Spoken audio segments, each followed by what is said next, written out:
नमस्कार प्रिय भक्तों, आज हम सुनेंगे गुरुवार यानी बृहस्पतिवार की पौराणिक व्रत कथा। गुरुवार व्रत करने से बृहस्पति देवता प्रसन्न होते हैं। यह व्रत अत्यंत फलदायी है। अग्नि पुराण के अनुसार अनुराधा नक्षत्र युक्त गुरुवार से आरंभ करके 7 गुरुवार व्रत करने से बृहस्पति ग्रह की हर पीड़ा से मुक्ति मिलती है। बृहस्पतिवार व्रत कथा इस प्रकार है। प्राचीन समय की बात है। एक नगर में एक बड़ा व्यापारी रहता था। वह जहाजों में माल लदवाकर दूसरे देशों में भेजा करता था। वह जिस प्रकार अधिक धन कमाता था, उसी प्रकार जी खोलकर दान भी किया करता था। परंतु उसकी पत्नी अत्यंत कंजूस थी। वह किसी को एक दमड़ी भी नहीं देने देती थी। एक बार सेठ जब दूसरे देश व्यापार करने गया तो पीछे से बृहस्पति देव ने साधु वेश में उसकी पत्नी से भिक्षा मांगी। व्यापारी की पत्नी बृहस्पति देव से बोली, हे साधु महाराज, मैं इस दान और पुण्य से तंग आ गई हूँ। आप कोई ऐसा उपाय बताइए जिससे मेरा सारा धन नष्ट हो जाए और मैं आराम से रह सकूं। मैं यह धन लुटता हुआ नहीं देख सकती। बृहस्पति देव ने कहा, हे देवी, तुम बड़ी विचित्र हो। संतान और धन से कोई दुखी नहीं होता। अगर अधिक धन है तो इसे शुभ कार्यों में लगाओ। कुंवारी कन्याओं का विवाह करवाओ, विद्यालय और बाग बगीचों का निर्माण करवाओ। ऐसे पुण्य कार्य करने से तुम्हारा लोक परलोक सार्थक होगा। परंतु साधु की बातों से व्यापारी की पत्नी खुश नहीं हुई। उसने कहा, मुझे ऐसे धन की कोई आवश्यकता नहीं जिसे मैं दान में दूं। तब बृहस्पति देव बोले, यदि तुम्हारी ऐसी इच्छा है तो तुम एक उपाय करना। 7 बृहस्पतिवार घर को गोबर से लीपना, अपने केसों को पीली मिट्टी से धोना, केसों को धोते समय स्नान करना, व्यापारी से कहना हजामत बनाए, भोजन में मांस मदिरा आदि खाना, कपड़े धोबी के हाथ धुलने को डालना। ऐसा करने से तुम्हारा सारा धन नष्ट हो जाएगा। इतना कहकर बृहस्पति देव अंतर्ध्यान हो गए। व्यापारी की पत्नी ने बृहस्पति देव के कहे अनुसार 7 बृहस्पतिवार वैसा ही करने का निश्चय किया। केवल 3 बृहस्पतिवार बीते थे कि उसकी समस्त धन संपत्ति नष्ट हो गई और वह परलोक सिधार गई। जब व्यापारी वापस आया तो उसने देखा कि उसका सब कुछ नष्ट हो चुका है। उस व्यापारी ने अपनी पुत्री को सांत्वना दी और दूसरे नगर में जाकर बस गया।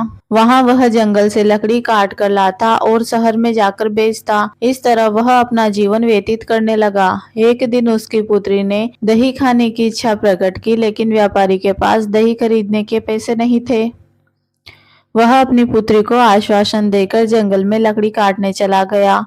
वहां एक वृक्ष के नीचे बैठ अपनी पूर्व दशा पर विचार करके रोने लगा। उस दिन बृहस्पतिवार था। तभी वहां बृहस्पति देव साधु के रूप में सेठ के पास आए और बोले, हे मनुष्य, तू इस जंगल में किस चिंता में बैठा है? तब व्यापारी बोला, हे महाराज, आप सब कुछ जानते हैं। इतना कहकर व्यापारी अपनी कहानी सुनाकर रो पड़ा। बृहस्पति देव बोले, देखो बेटा, तुम्हारी पत्नी ने बृहस्पति देव का अपमान किया था, इसी कारण तुम्हारा यह हाल हुआ है। लेकिन अब तुम किसी प्रकार की चिंता मत करो। तुम गुरुवार के दिन बृहस्पति देव का पाठ करो। 2 पैसे के चने और गुड़ को लाकर जल के लोटे में शक्कर डालकर वह अमृत और प्रसाद अपने पूरे परिवार के सदस्यों और कथा सुनने वालों में बांट दो। स्वयं भी प्रसाद और चरणामृत लो। भगवान तुम्हारा अवश्य कल्याण करेंगे। साधु की बात सुनकर व्यापारी बोला, महाराज, मुझे तो इतना भी नहीं बचता कि मैं अपनी पुत्री को दही लाकर दे सकूं। इस पर साधु जी बोले, तुम लकड़ियां शहर में बेचने जाना। तुम्हें लकड़ियों के दाम पहले से चौगुने मिलेंगे, जिससे तुम्हारे सभी कार्य सिद्ध हो जाएंगे। उसने लकड़ियां काटी और शहर में बेचने के लिए चल पड़ा। उसकी लकड़ियां अच्छे दाम में बिक गई, जिससे उसने अपनी पुत्री के लिए दही लिया और गुरुवार की कथा हेतु चना गुड़ आदि लाकर कथा की और प्रसाद बांटकर स्वयं भी खाया। उसी दिन से उसकी सभी कठिनाइयां दूर होने लगी। परंतु अगले बृहस्पतिवार को वह कथा करना भूल गया। अगले दिन वहां के राजा ने एक बड़े यज्ञ का आयोजन किया और पूरे नगर के लोगों के लिए भोज का आयोजन किया। राजा की आज्ञा अनुसार पूरा नगर राजा के महल में भोज करने के लिए गया, लेकिन व्यापारी व उसकी पुत्री तनिक विलंब से पहुंचे। अतः उन दोनों को राजा ने महल में ले जाकर भोजन करवाया। जब वे दोनों लौट कर आए तब रानी ने देखा कि उसका खूंटी पर टका हुआ हार गायब है। रानी को व्यापारी और उसकी पुत्री पर संदेह हुआ कि उसका हार उन दोनों ने ही चुराया है।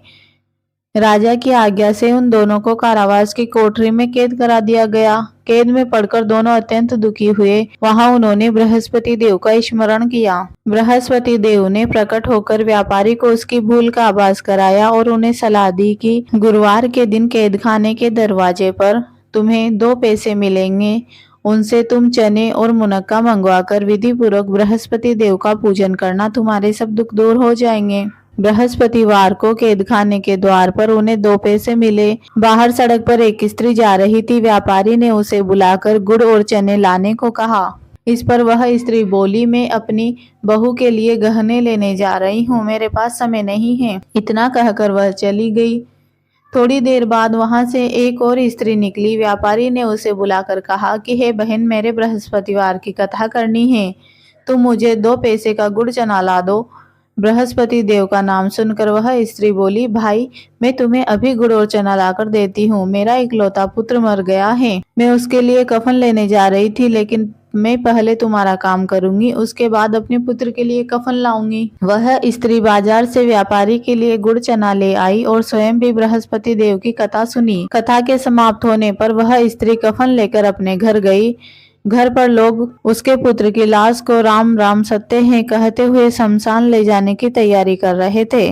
स्त्री बोली, मुझे अपने लड़के का मुख देख लेने दो। अपने पुत्र का मुख देखकर उस स्त्री ने उसके मुंह में प्रसाद और चरणामृत डाला। प्रसाद और चरणामृत के प्रभाव से वह पुनः जीवित हो गया। पहली स्त्री जिसने बृहस्पति देव का निरादर किया था, वह जब अपने पुत्र के विवाह हेतु पुत्र वधू के लिए गहने लेकर लौटी और जैसे ही उसका पुत्र घोड़ी पर बैठकर निकला, वैसे ही घोड़ी ने ऐसी उछाल मारी कि वह घोड़ी से गिरकर मर गया। यह देख स्त्री रो रो कर बृहस्पति देव से क्षमा याचना करने लगी। उस स्त्री की याचना से बृहस्पति देव साधु वेश में वहां पहुंचकर कहने लगे, देवी तुम्हें अधिक विलाप करने की कोई आवश्यकता नहीं है। यह बृहस्पति देव का अनादर करने के कारण हुआ है। तुम वापस जाकर मेरे भक्त से क्षमा मांग कर कथा सुनो, तब ही तुम्हारी मनोकामना पूर्ण होगी। जेल में जाकर उस स्त्री ने व्यापारी से माफी मांगी और कथा सुनी। कथा के उपरांत वह प्रसाद और चरणामृत लेकर अपने घर वापस गई। घर आकर उसने चरणामृत अपने मृत पुत्र के मुख में डाला। चरणामृत के प्रभाव से उसका पुत्र जीवित हो उठा। उसी रात बृहस्पति देव राजा के सपने में आए और बोले, हे राजन, तूने जिस व्यापारी और उसकी पुत्री को जेल में कैद कर रखा है वह बिल्कुल निर्दोष है। तुम्हारी रानी का हार उसी खूंटी पर टंगा है। दिन निकला तो राजा ने रानी का हार खूंटी पर लटका हुआ देखा।